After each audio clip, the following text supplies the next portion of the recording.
The Way of the Superior Man, by David Deida. Part 1. A Man's Way. Lesson 1. Stop hoping for a completion of anything in life. Most men make the error of thinking that one day it will be done. They think, if I can work enough, then one day I could rest. Or, one day my woman will understand something and then she will stop complaining. Or, I'm only doing this now so that one day I can do what I really want with my life. The masculine error is to think that eventually things will be different in some fundamental way. They won't. It never ends. As long as life continues, the creative challenge is to tussle, play, and make love with the present moment while giving your unique gift. Lesson 2. Live with an open heart even if it hurts. Closing down in the midst of pain is a denial of a man's true nature. A superior man is free in feeling and action, even amidst great pain and hurt. If necessary, a man should live with a hurting heart rather than a closed one. He should learn to stay in the wound of pain and act with spontaneous skill and love even from that place. Lesson 3. Live as if your father were dead. A man must love his father and yet be free of his father's expectations and criticisms in order to be a free man. Lesson 4. Know your real edge and don't fake it. It is honorable for a man to admit his fears, resistance, and edge of practice. It is simply true that each man has his limit, his capacity for growth, and his destiny. But it is dishonorable for him to lie to himself or others about his real place. He should not pretend he is more enlightened than he is, nor should he stop short of his actual edge. The more a man is playing his real edge, the more valuable he is as good company for other men, the more he can be trusted to be authentic and fully present. Where a man's edge is located is less important than whether he is actually living his edge in truth, rather than being lazy or deluded. Lesson 5. Always hold to your deepest realization. Eternity must be a man's home, moment by moment. Without it, he is lost, always striving, grasping at puffs of smoke. A man must do anything necessary to glimpse, and then stabilize, this ever-fresh realization, and organize his life around it. Lesson 6. Never change your mind just to please a woman. If a woman suggests something that changes a man's perspective, then he should make a new decision based on his new perspective. But he should never betray his own deepest knowledge and intuition in order to please his woman or go along with her. Both she and he will be weakened by such an action. They will grow to resent each other, and the crust of accumulated inauthenticity will burden their love, as well as their capacity for free action. Lesson 7. Your purpose must come before your relationship. Every man knows that his highest purpose in life cannot be reduced to any particular relationship. If a man prioritizes his relationship over his highest purpose, he weakens himself, deserves the universe, and cheats his woman of an authentic man who can offer her full, undivided presence. Lesson 8. Lean just beyond your edge. In any given moment, man's growth is optimized if he leans just beyond his edge, his capacity, his fear. He should not be too lazy, happily stagnating in the zone of security and comfort. Nor should he push far beyond his edge, stressing himself unnecessarily, unable to metabolize his experience. He should lean just slightly beyond the edge of fear and discomfort. Constantly. In everything he does. Lesson 9. Do it for love. The way a man penetrates the world should be the same way he penetrates his woman. Not merely for personal gain or pleasure, but to magnify love, openness, and depth. Lesson 10. Enjoy your friend's criticism. A man's capacity to receive another man's direct criticism is a measure of his capacity to receive masculine energy. If he doesn't have a good relationship to masculine energy, for example, his father, then he will act like a woman and be hurt or defensive rather than make use of other men's criticism. Lesson 11. If you don't know your purpose, discover it now. Without a conscious life purpose, a man is totally lost, drifting, adapting to events rather than creating events. Without knowing his life purpose, a man lives a weakened, impotent existence, perhaps eventually becoming even sexually impotent or prone to mechanical and disinterested sex. Lesson 12. Be willing to change everything in your life. A man must be prepared to give 100% to his purpose, fulfill his karma or dissolve it, and then let go of that specific form of living. He must be capable of not knowing what to do with his life, entering a period of unknowingness and waiting for a vision or a new form of purpose to emerge. These cycles of strong specific action followed by periods of not knowing what the hell is going on are natural for a man who is shedding layers of karma in his relaxation into truth. Lesson 13. Don't use your family as an excuse. If a man never discovers his deepest purpose, or if he permanently compromises it and uses his family as an excuse for doing so, then his core becomes weakened and he loses depth and presence. His woman loses trust and sexual polarity with him, even though he may be putting much energy into parenting their children and doing the housework. A man should, of course, be a full participant in caring for children in the household. But if he gives up his deepest purpose to do so, ultimately, everyone suffers. Lesson 14. Don't get lost in tasks and duties. Whatever the specifics of a man's purpose, he must always refresh the transcendental element of his life through regular meditation and retreat. A man should never get lost in the details of his life and forget that, ultimately and in truth, life amounts to nothing other than what is the deepest truth of this present moment. Tasks don't get a man anywhere more conscious or free than he is capable of being in this present moment. Lesson 15. Stop hoping for your woman to get easier. A woman often seems to test her man's capacity to remain unperturbed in his truth and purpose. She tests him to feel his freedom and depth of love, to know that he is trustable. Her tests may come in the form of complaining, challenging him, changing her mind, doubting him, distracting him, or even undermining his purpose in a subtle or not-so-subtle way. A man should never think his woman's testing is going to end and his life will get easier. Rather, he should appreciate that she does these things to feel his strength, integrity, and openness. Her desire is for his deepest truth and love. As he grows, so will her testing. Part 2. Dealing with women. Lesson 16. Women are not liars. Keeping your word is a masculine trait, in men or women. A person with a feminine essence may not keep her word, yet it is not exactly lying. In the feminine reality, words and facts take a second place to emotions and the shifting moods of relationship. When she says, "I hate you," or "I'll never move to Texas," or "I don't want to go to the movies," it is often more a reflection of a transient feeling wave than a well-considered stance with respect to events and experience. On the other hand, the masculine means what it says. A man's word is his honor. The feminine says what it feels. A woman's word is her true expression in the moment. Lesson 17. Praise her. The masculine grows by challenge, but the feminine grows by praise. A man must be unabashed and expressed in his appreciation for his woman. Praise her freely. Lesson 18. Tolerating her leads to resenting her. A man gets resentful and frustrated with his woman when he is too afraid, weak, or unskilled to penetrate her moods and tests into love. He wishes she were easier to deal with. But it is not entirely her fault that she is bitchy and complaining. It is also a reflection of her lack of being penetrated by love. When a man resigns and simply tolerates his woman's self-destructive moods, it is a sign of his weakness. His attitude has become one of wanting to escape women and the world, rather than wanting to serve women and the world into love. A man shouldn't tolerate bitchy and complaining moodiness in his woman, but he should serve her and love her with every ounce of his skill and perseverance.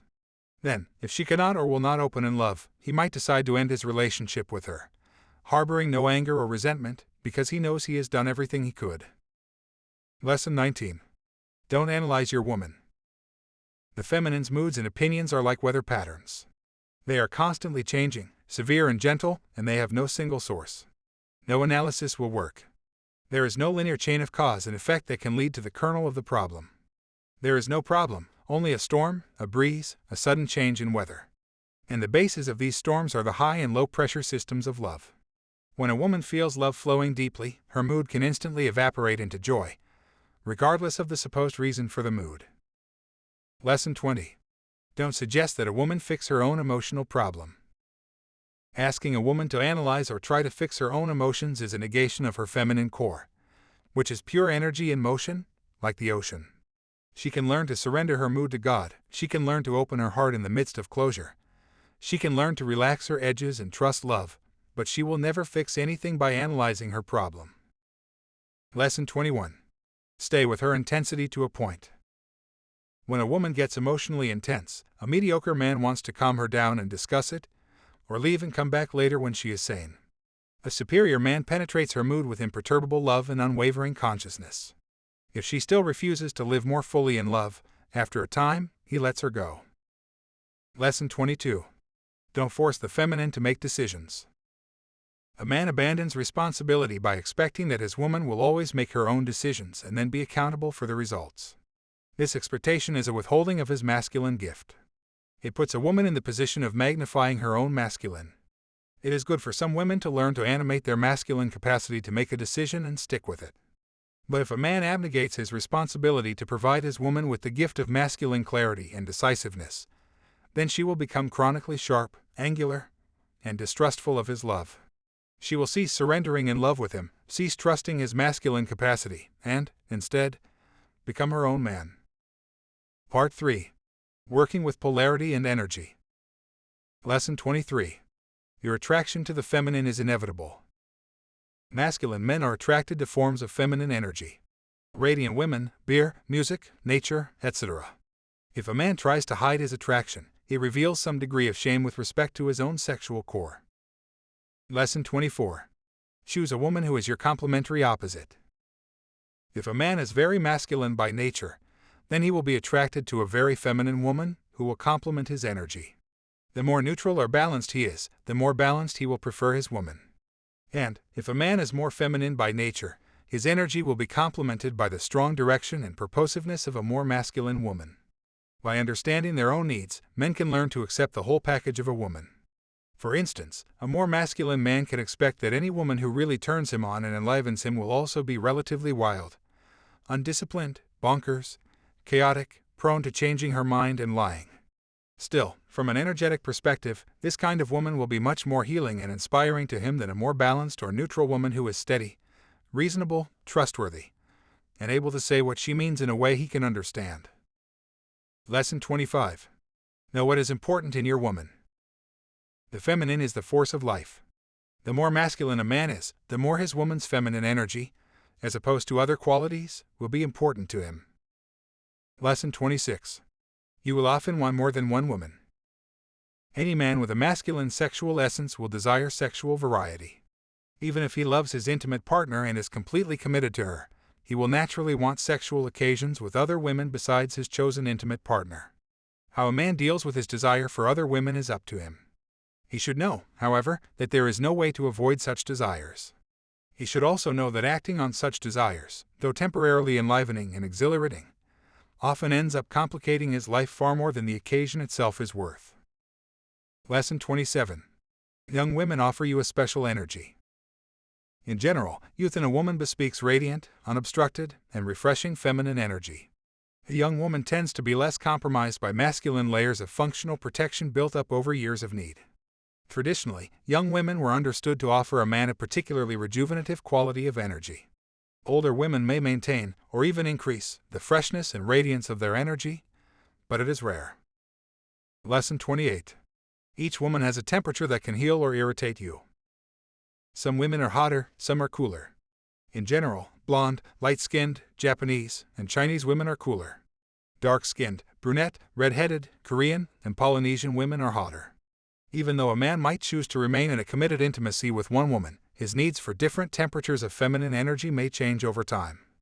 A hot woman who aroused his passion several years ago may irritate him now. A cooler woman who soothed his heart several years ago may seem tiresome to him now. By understanding how different temperatures of feminine energy may affect him, a man could make more skillful life choices without confusion. Part 4. What women really want. Lesson 29. Choose a woman who chooses you. If a man wants a woman who doesn't want him, he cannot win. His neediness will undermine any possible relationship, and his woman will never be able to trust him. A man must determine whether a woman really wants him but is playing hard to get, or whether she really doesn't want him. If she doesn't want him, he should immediately cease pursuing her and deal with his pain by himself. Lesson 30. What she wants is not what she says. Sometimes a woman will make a request of her man in plain English, not to get him to do something, but to see if he is so weak that he will do it. In other words, she is testing his capacity to do what is right, not what she is asking for. In such cases, if the man does what his woman asks, she will be disappointed and angry. The man will have no idea why she is so angry or what could possibly please her.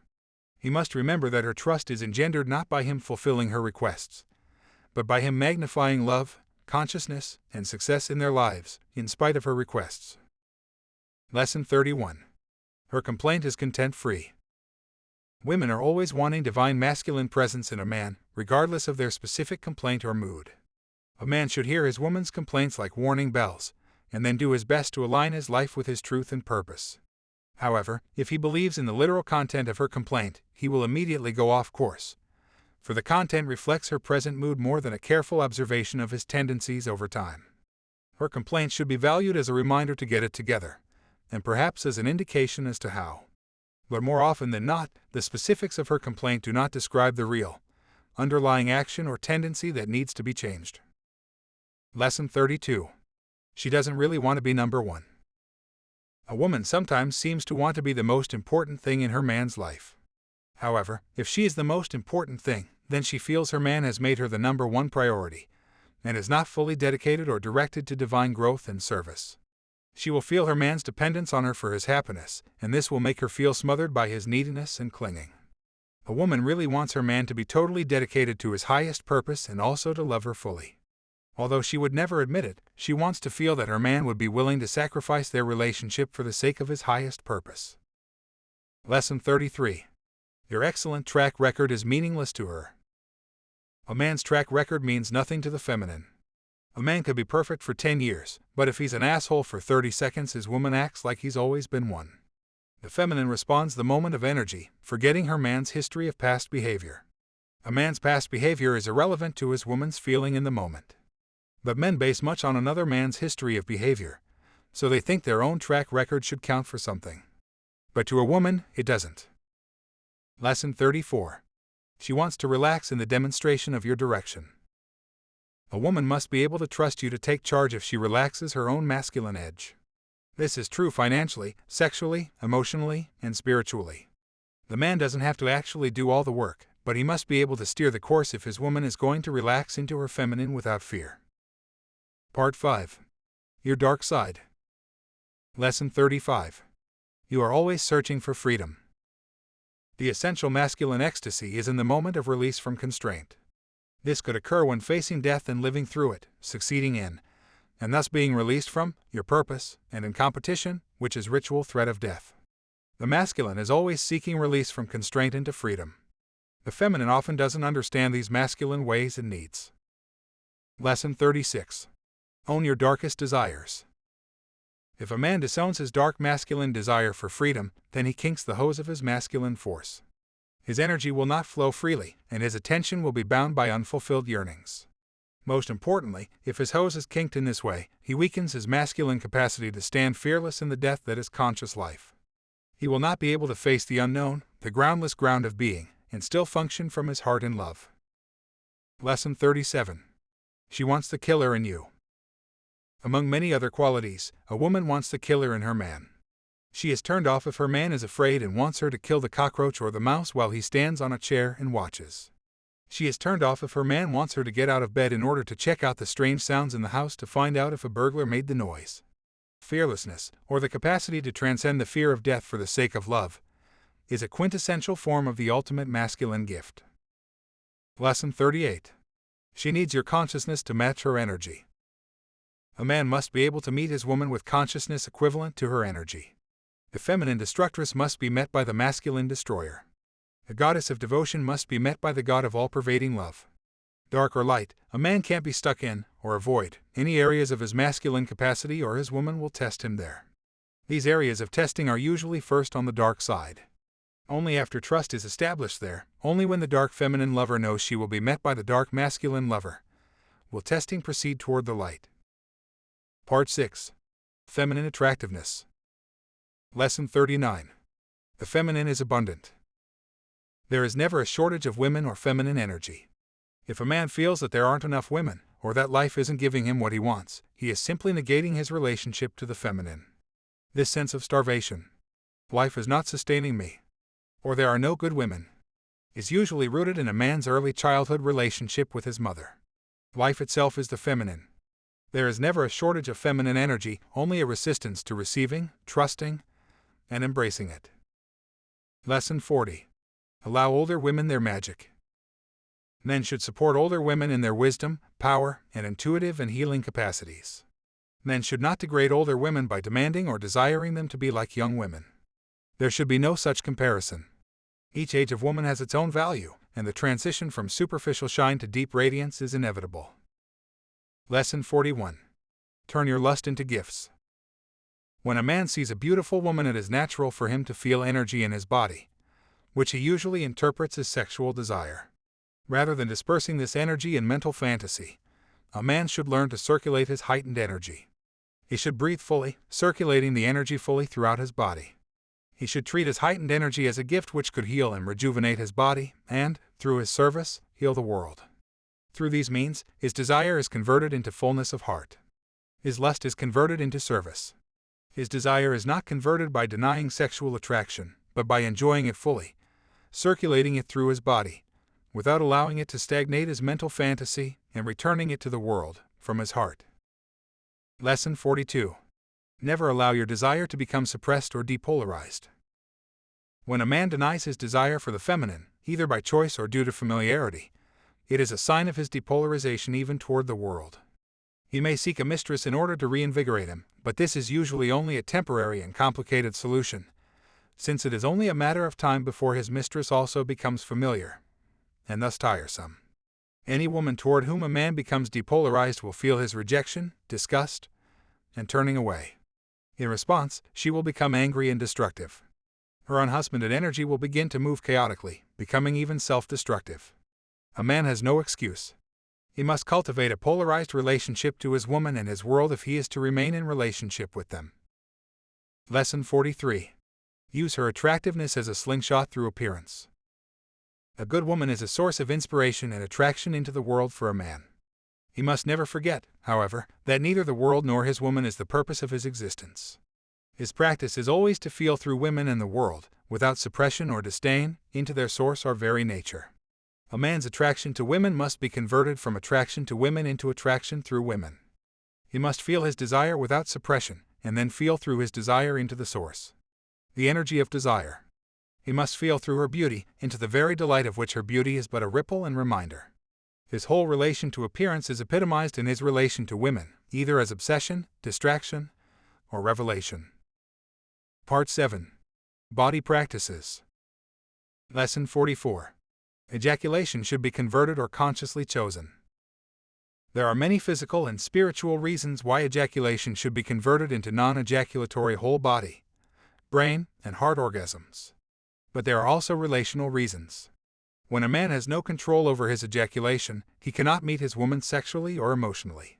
She knows she can deplete him, weaken him, empty him of life force. She has won. When a man ejaculates easily, he creates ongoing distrust in his woman. At a subtle level, she feels he cannot be trusted. She, and the world, can deplete and depolarize him easily. This subtle distrust will pervade the relationship. She will not only doubt him, but actually act to undermine his actions in the world. By undermining him, she demonstrates and tests his weakness, but she also hopes that through such tests he can learn to remain full. Lesson 45. Breathe down the front. All men tend to have blocks in the front of their body, along an imaginary line that runs from the top of the head, through the tongue, throat, heart, solar plexus, navel, and genitals, down to the perineum. The principal bodily key to mastering the world in women is maintaining a full and open front of the body at all times. The best method is through full and relaxed breathing, drawing energy down the front, and freeing attention from neurotic self-concern. Lesson 46. Ejaculate up the spine. For most men, ejaculation involves spewing their energy and semen out through their genitals. Afterward, they feel they have released stress. The superior man's orgasm more often explodes up his spine and into his brain, from there raining down through his body like an ambrosial bliss of rejuvenation. The technique for converting depletive orgasms into rejuvenative orgasms involves contracting the pelvic floor near the genitals and drawing energy upward along the spine, though the use of breath, feeling, and intention. Part 8. Men and Women's Yoga of Intimacy. Lesson 47. Take into account the primary asymmetry. Intimate relationship is never the priority in a masculine man's life and always the priority in a feminine woman's life. If a man has a masculine sexual essence, then his priority is his mission, his direction toward greater release, freedom, and consciousness. If a woman has a feminine sexual essence, then her priority is the flow of love in her life, including her relationship with a man whom she can totally trust, in body, emotion, mind, and spirit. Man and woman must support each other in their priorities if the relationship is going to serve them both. Lesson 48. You are responsible for the growth in intimacy. There are masculine and feminine gifts in intimacy, and each gift comes with its own responsibility. The direction of growth of a relationship is primarily the man's responsibility. The energy of an intimacy, pleasure, sexual flow, and vitality, is primarily the woman's responsibility. A simplified way of saying this is that the man is responsible for the woman's depth of love, or openness of mood, and the woman is responsible for the man's erection or energy in the body. Lesson 49. Insist on practice and growth. Direction in life is a masculine priority, even in intimate relationship. A less spiritually mature man may say to his woman, "My way or the highway." A man in the process of growing will often soften his direction and seek a compromise with his woman, playing Mr. Nice Guy. But a superior man will not settle for less than the fullest incarnation of love of which he and his woman are capable. With compassion, he slices through all bullshit and demands authenticity and humor. It's as if he were saying to his woman, "The divine way or the highway." It's the same masculine insistence on direction that a weaker man will demand. But rather than wanting his woman to follow his personal direction, a superior man wants her to move in the direction that most serves her growth in love and happiness. He will settle for nothing less. Lesson 50. Restore your purpose in solitude and with other men. A man rediscovers and fine-tunes his purpose in solitude, in challenging situations, and in the company of other men who won't settle for his bullshit. But women strengthen their feminine radiance best in the company of other women in mutual celebration and play. A man must arrange for both forms of restoration: his own solitude and men's gatherings, and his woman's time with other women. Lesson 51. Practice dissolving. Like dissolving in the intensity of an orgasm, a man's greatest desire is to be utterly released. Please buy the book to support the author and learn more about the in-depth explanation of each lesson. Thank you so much for listening.